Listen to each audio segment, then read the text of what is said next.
Now that we know what religion is and the importance of inquiring into religion, what are the ways to establish a correct worldview? In other words, what are the ways to answer the major questions in life that everyone has? Mainly, is there a God? Or where did I come from? Is there an afterlife? Or where do I go when I die? There are four main ways a person will try and answer these questions. The first approach is the empirical worldview, also known as the scientific worldview. This method relies on the senses to observe and experience the physical world, constructing a worldview from these observations. The first problem with this is that it is only limited to the material world. This limitation means that it cannot address questions related to the metaphysical, such as the existence of a god. The claim of religion is that there is more than the material world, but we will never know if we rely on this worldview. That is one huge limitation. The five senses can never answer if God exists or doesn't exist when dealing with the metaphysical. Science builds a theory based on the description of the world that it gets from the five senses. It is not qualified to talk about metaphysical things. God is not something you can test in a lab. These days, science has become the new religion. It tries to answer questions beyond its field. Science has moved into the realms of ethics, philosophy, and religion, for which it is not equipped for. A scientist cannot look at something happening in the natural world and say there is no hereafter, or there is a hereafter. This is the hidden. Picture spending 10 years studying economics and then trying to use that knowledge in prescribing medicine. The tools used in medicine are very different from those in economics, just as they are from biology and engineering. Economic principles in medicine can't help you decide what type of concrete is right for building a bridge. You need specific tools for that. A common issue today is that people often mix different fields, applying knowledge from one area to another without acknowledging the differences. The second problem is that it is limited by fields and disciplines. Not only does science stop at the material world, even within the material world there is no consistency. Different areas of study like physics and psychology use different tools, methods, and laws, and they lead to different conclusions. Consequently, there is no single consistent approach to understanding the world.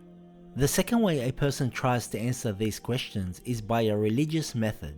So based on a person's faith, they will try and answer these questions. What's the problem with this? The problem is that it is circular logic, and circular logic is a fallacy and incorrect. The Bible is the Word of God. How do you know the Bible is the Word of God? Because it says so in the Bible. How do you know the Bible is the truth? Because the Bible is the Word of God. How do you know the Bible is the Word of God? Etc. Why do you believe in the Prophet? Because the Quran tells me. Why do you believe in the Quran? Because the Prophet tells me. This is all circular logic. At this stage, you haven't proven there is a Prophet. You haven't proven if there is a Quran or a Bible and it is authentic. This view is basically following something blindly. Developing a worldview doesn't work that way. First, you need to build your belief system with evidence and reason. Once the belief system has been established, it becomes reasonable to accept the existence of God, a prophet, and the Quran as the Word of God, provided that one has proven these beliefs with compelling evidence.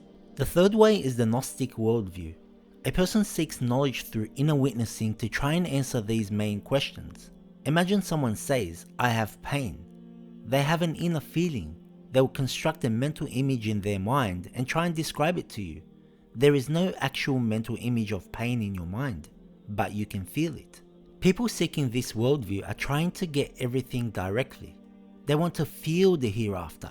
They want to see an angel with inner witnessing. What is the problem with this worldview? 1. The view is just an experience that you are feeling. It doesn't provide answers to those questions. 2. It becomes difficult to express what you felt. You felt pain, but how can you explain what you felt to someone who has never felt pain before?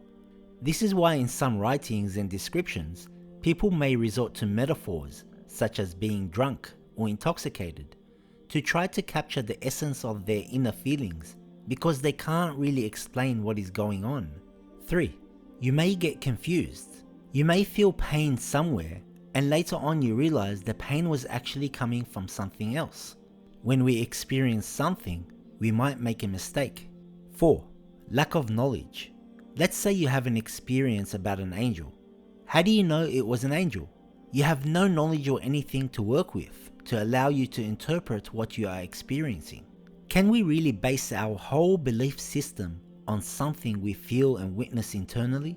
This brings us to the correct approach, which is the rational and intellectual way, known as the philosophical worldview. A philosophical worldview relies on complete certainty through reason, avoiding room for speculation and doubts. Does this mean we reject any other knowledge because it is not rational? No, of course not. It is not exclusive. The big questions have to be answered in a rational argumentation, but the data you get can come from anywhere. The philosophical worldview doesn't just rely on the data that you get from your senses, but you use your mind a lot more and you build much deeper rational arguments. Does this mean we need specialized philosophical knowledge? No, you only need what you think you need. As an example, there is a story where the Prophet, peace be upon him, was with a few companions when they saw an old woman spinning thread with a spinning wheel and heard her praising God. The Prophet asked her, "What makes you believe in God?" The woman stopped the machine and said, "You see this spinning wheel? As long as I don't move it, it can't spin. How is it possible that the whole universe moves without anyone moving it?" This was not some big philosophical argument. It was something simple and rational. She got the data by pondering over the universe using her senses and concluded in a simple, rational manner. To build a system of beliefs, you have to have 100% certainty.